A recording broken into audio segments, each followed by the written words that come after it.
आज हम देखने जा रहे हैं राजस्थान ज्योग्राफी के मोस्ट इम्पोर्टेंट क्वेश्चन, जो कि आपकी होने वाली आगामी परीक्षाएं 2023 के अंदर राजस्थान की सभी एग्जाम के लिए ये सभी प्रश्न मोस्ट इम्पोर्टेंट आपके लिए साबित होंगे। तो चलिए शुरू करते हैं बिना किसी देरी के। शुरू करने से पहले अगर आप हमारे चैनल पर नए हैं तो चैनल को सब्सक्राइब कर ले, वीडियो को शेयर करें और लाइक करें।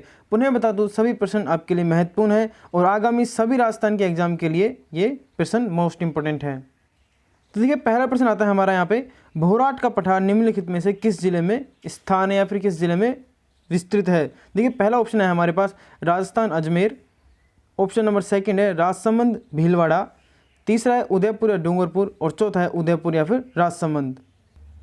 इसका राइट आंसर हो जाएगा आपका उदयपुर और राजसमंद के अंदर आपके भोराट का पठार का विस्तार है। ठीक है, याद रखिएगा क्या हो जाएगा इसका राइट आंसर, उदयपुर और राजसमंद के अंदर। अगले नेक्स्ट क्वेश्चन की ओर चलते हैं। अगला प्रश्न आता है हमारा अगला प्रश्न हमारा अरावली श्रेणी की चौड़ाई व ऊंचाई किस दिशा में बढ़ती जाती है। ऑप्शन पहला है हमारा उत्तर पूर्व से दक्षिण पश्चिम, ऑप्शन सेकंड है हमारा पश्चिम से पूर्व, ऑप्शन थर्ड है हमारा दक्षिण पश्चिम से उत्तर पूर्व और ऑप्शन चौथा है हमारा पश्चिम से पूर्व। तो यहाँ पे पूछा है अरावली श्रेणी की चौड़ाई व ऊंचाई किस दिशा में बढ़ती है, तो वो बढ़ती है आपकी उत्तर पूर्व से दक्षिण पश्चिम, इसका राइट आंसर हो जाएगा। अगले प्रश्न की ओर चलते हैं। आबू पर्वत क्या है या फिर आबू पर्वत कहाँ है। अब आप में से अधिकतर लोगों को पता होगा आबू पर्वत आपका सिरोही में है, माउंट आबू में। और पूछ रहा है कि आबू पर्वत क्या है, एक पर्वत चोटी है, दर्रा है, पठार है या फिर उसमें से कोई नहीं। तो आबू पर्वत एक पठार है। क्या है, पठार, याद रखिएगा। अगले प्रश्न की ओर चलते हैं। अगला प्रश्न आता है हर्षनाथ की पहाड़ियाँ किस जिले में स्थित हैं या फिर अवस्थित हैं। अजमेर में, सीकर में, सिरोही में या फिर दौसा में। इसका राइट आंसर हो जाएगा सीकर में। अगले प्रश्न की ओर चलते हैं। अगला प्रश्न हमारा कौन सा युग्म सही सुमेलित नहीं है। 56 की पहाड़ियाँ बाड़मेर, त्रिकुट पहाड़ी है जैसलमेर, आड़ावरला पर्वत बूंदी, तो मालखेत की पहाड़ियाँ अजमेर। तो पूछ रहा है कि सुमेलित नहीं है, तो देखिए इसमें है मालखेत की पहाड़ी। जो मालखेत की पहाड़ियाँ हैं वो अजमेर में नहीं सीकर में स्थित हैं। अगले प्रश्न की ओर चलते हैं। अगला प्रश्न हमारा राजस्थान के किस भौतिक विभाग में राज्य का न्यूनतम जनसंख्या प्रतिशत पाया जाता है। उत्तर पश्चिम मरुस्थलीय प्रदेश में, मध्य अरावली प्रदेश में, पूर्वी मैदानी प्रदेश में या फिर दक्षिणी पूर्वी पठारी प्रदेश में। तो इसका राइट आंसर हो जाएगा आपका दक्षिणी पूर्वी पठारी प्रदेश में जनसंख्या बहुत कम पाई जाती है। अगले प्रश्न की ओर चलते हैं। अगला प्रश्न आता है हमारा 7वां, उदयपुर में जयसमंद से आगे पूर्व की ओर विच्छेदित व कटा फटा प्रदेश क्या कहलाता है। गिरवा, लसाड़िया का पठार, भोराट का पठार या फिर उड़िया का पठार। उस क्षेत्र को कहते हैं उड़िया का पठार, जो थोड़ा बहुत कटा फटा क्षेत्र है, याद रखिएगा। अगले प्रश्न की ओर चलते हैं। अरावली पर्वतमाला की सर्वोच्च चोटी कौन सी है। गुरु शिखर, रोजा भाकर, शेर या फिर अचलगढ़। तो वो है आपकी गुरु शिखर, सबसे ऊंची चोटी। अगले प्रश्न की ओर चलते हैं। अगला प्रश्न आता है निम्नलिखित में से राजस्थान में कौन सा क्षेत्र बालों का स्तूप मुक्त है। शेरगढ़, ओसिया शेरगढ़, वायु चौहाटन या फिर फलोदी पोकरण। तो यहाँ पे पूछ रहा है आपका बालों का स्तूप मुक्त क्षेत्र, तो वो है आपका फलोदी पोकरण। अगले प्रश्न की ओर चलते हैं। अरावली पर्वतमाला राज्य के कुल भूभाग का है 7.1%, 7.4%, 9.1% या फिर 13.2%। तो इसका राइट आंसर आपका 9.1% आपके अरावली पर्वतमाला राज्य के कुल भूभाग का हिस्सा है। अगले प्रश्न की ओर चलते हैं। अगला प्रश्न है राजस्थान का जिला जिसमें एक नगर लगभग 1300 मीटर की ऊंचाई पर बसा है, वह है सिरोही, जालौर, चित्तौड़गढ़ या फिर डूंगरपुर। इसका राइट आंसर हो जाएगा आपका सिरोही, जो कि माउंट आबू इसका एक क्षेत्र है सबसे ऊंचा, याद रखिएगा। अगले प्रश्न, अरावली पर्वतमाला की सर्वाधिक ऊंचाई किस जिले में। सिरोही में, अजमेर में, अलवर में या फिर डूंगरपुर में। तो ये आपकी सिरोही में, ठीक है, जहाँ पर माउंट आबू है। अगले प्रश्न की ओर चलते हैं। अगला प्रश्न आता है राजस्थान का कौन सा भौतिक अचल मालवा के पठार का विस्तार है। हाड़ौती का पठार, चंबल का मैदान, लूणी का मैदान या फिर भोराट का पठार। इसका राइट आंसर हो जाएगा आपका हाड़ौती का पठार। अगले प्रश्न की ओर चलते हैं। अगला प्रश्न हमारा राजस्थान का कौन सा जिला हाड़ौती का पठार में सम्मिलित नहीं किया जाता है।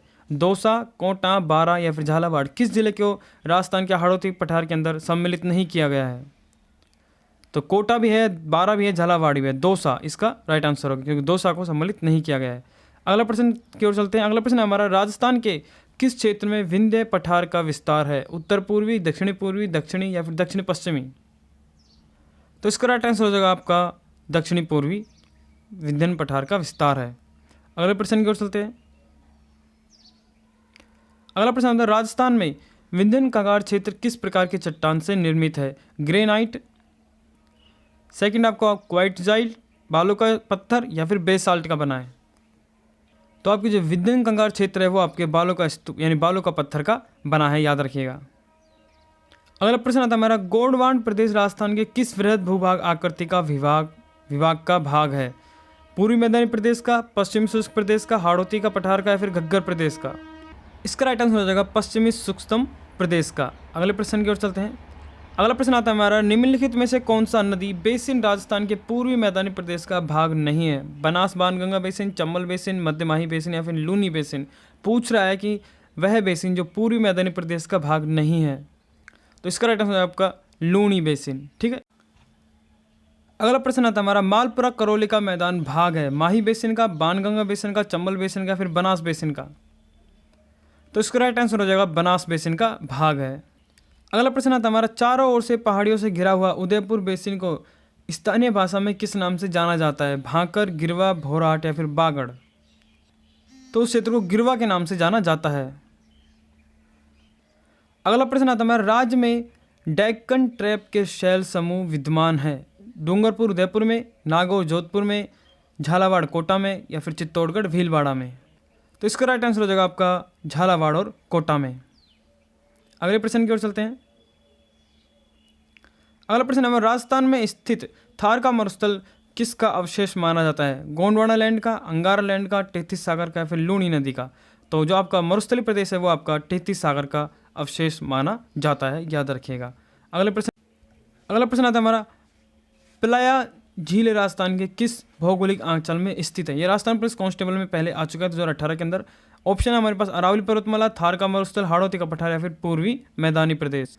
तो इसका राइट आंसर हो जाएगा आपका थार का मरुस्थल के क्षेत्र के अंदर प्याला पाया जाता है, जो कि एक तरह से झीलें होती हैं। अगला प्रश्न चलते हैं, थार मरुस्थल का विस्तार किन राज्यों तक है? ये भी राजस्थान पुलिस में आ चुका है। राजस्थान, पंजाब, मध्य प्रदेश, राजस्थान या पंजाब, या फिर राजस्थान, पंजाब, गुजरात और हरियाणा के अंदर?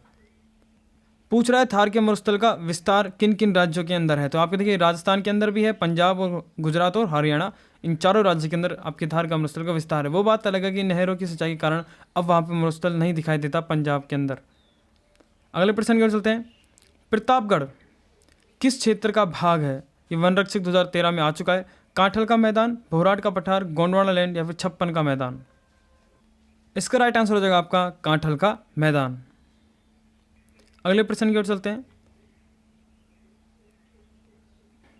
अगला प्रश्न है हमारा, राजस्थान के धरातलीय स्वरूपों के संबंध में कौन सा कथन गलत है? पहला है, अरावली विश्व की प्राचीनतम वलित पर्वत श्रेणी है। दूसरा है, उत्तरी पूर्वी मैदानी सिंधु नदी द्वारा निर्मित मैदान का भाग है। तीसरा है, पश्चिमी बालों का मैदान टेथिस सागर का अवशेष रूप है। और चौथा है, दक्षिणी पूर्वी पठार गोंडवाना लैंड का विस्तार है। पूछ रहा है कि गलत कौन सा है? तो इसका जो गलत कथन है वो है आपका सेकंड नंबर, उत्तरी पूर्वी मैदानी सिंधु नदी द्वारा निर्मित का मैदान नहीं है। अगले प्रश्न की ओर चलते हैं। अगला प्रश्न आता है हमारा, सीफ है, एक सीफ है क्या है? एक अनुदैर्घ्य बालों का स्तूप, अनुप्रस्थ बालों का स्तूप, पैराबोलिक बालों का स्तूप, या फिर सब्र काफी स्तूप? तो ये आपका है अनुदैर्घ्य बालों का स्तूप, जो कि आपके राजस्थान के रेगिस्तानी इलाके में बनते हैं। अगला प्रश्न देखते हैं।